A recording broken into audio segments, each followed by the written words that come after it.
Last week was a very simple message. We talked about the difference between discipline and commitment.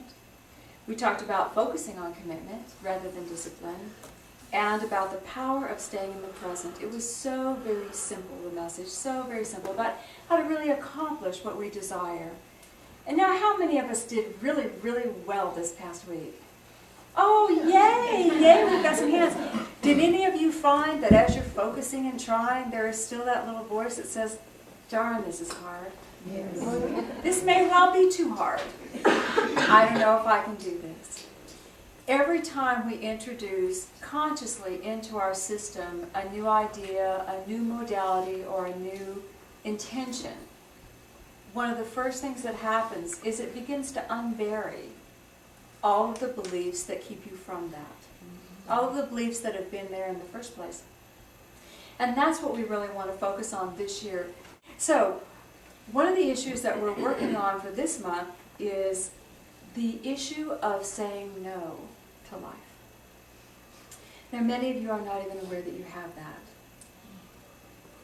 No. Watch when someone asks you to do a divine dip. Everyone that I ask. Watch when someone asks you to do something that's unfamiliar. Watch yourself. The reality is most of us have this pattern within that we'll say no first, and yes maybe later, after we've processed, after we've decided it's going to be okay. And that's what we want to work on today. So we're going to break it down and build it back up. Y'all ready? Yeah. Okay. Breaking it down. Have you ever seen a baby? No. Yeah. They trust the universe. Somebody muzzle John.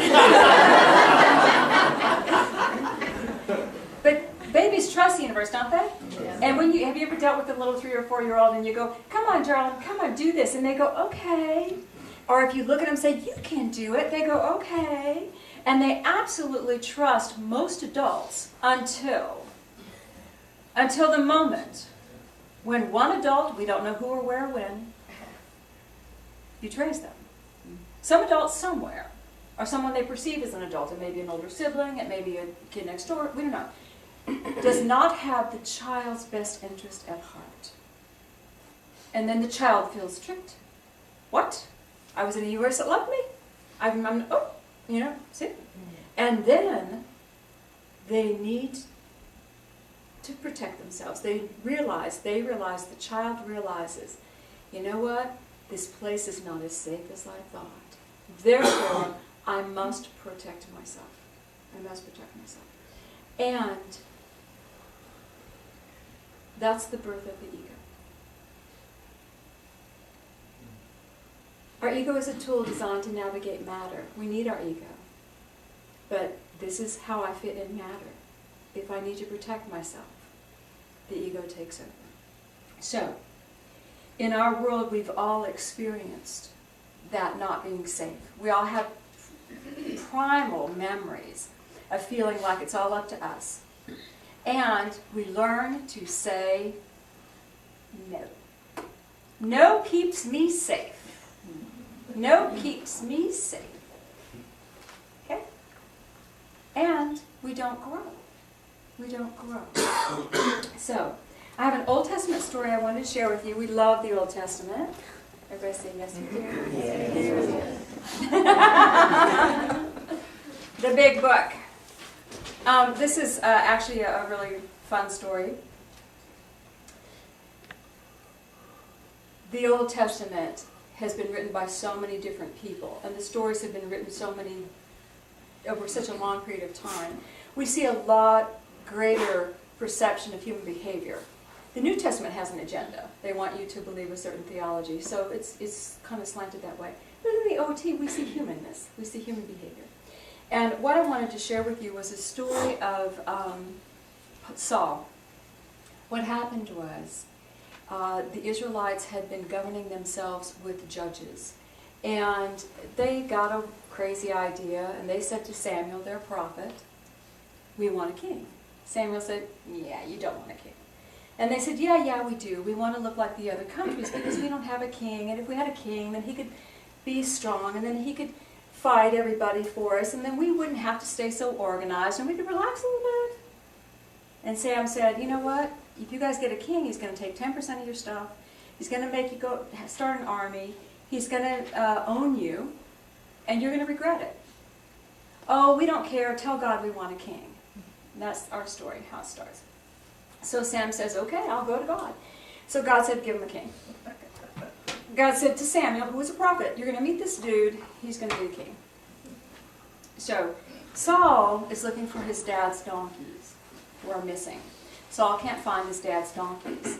And Saul goes to a village and says, is there a seer here, a prophet? And someone says, yes, there is. His name's Samuel. So Saul seeks out Samuel. Samuel sees him and says to him, you're it. You're it. By the way, your dad's donkeys have already been found, but you are the one through whom Israel will be saved. And he says to him, on whom is all the hope of the house of Israel? Is it not on you and your father's house? And Saul said, excuse me, I am a Benjamite, the smallest tribe of the tribes of Israel, and my family is the least of all. Why have you spoken to me like this? I'm a little bitty dude, little bitty tribe, no power, no authority. What you talking about? So, immediately he recoils. Then Samuel tells him, they have dinner and whatnot. Samuel then tells him, you're going to meet so many people. They're going to have 3 loaves of bread. They're going to have 2 animals. They're going to give you 2 loaves of bread. Then you're going to meet people over here. Then you're going to meet people over here. They're going to be prophesying. You're going to join them and you're going to prophesy. And all these things are going to happen to you tomorrow because they will prove to you that what I've said is true. What happens? Everything happens. So Samuel has now told Saul what was going to happen, and Saul then experiences it. He experiences all the things. He experiences prophesying. And it says God gives Saul a new heart. So, here we have a new opportunity to be bigger than what Saul thought he ever was going to be. So, what happens? Samuel calls all the tribes together and says, okay, by lot, wink, wink, by lot, they actually probably did cast lots. By lot, they were picking the king. So by lot, the lot went to the tribe of Benjamin. By lot, the lot went to Saul's family. By lot, the lot went to Saul. So now the entire universe of Israelites is saying, okay, we'll make Saul our king. And everybody said, where's Saul, where's Saul, where's Saul? Then God says to Sam, he's hiding in the baggage. So they went and got him. Our egos, when they cannot navigate in the outer, a new position for us, hide us.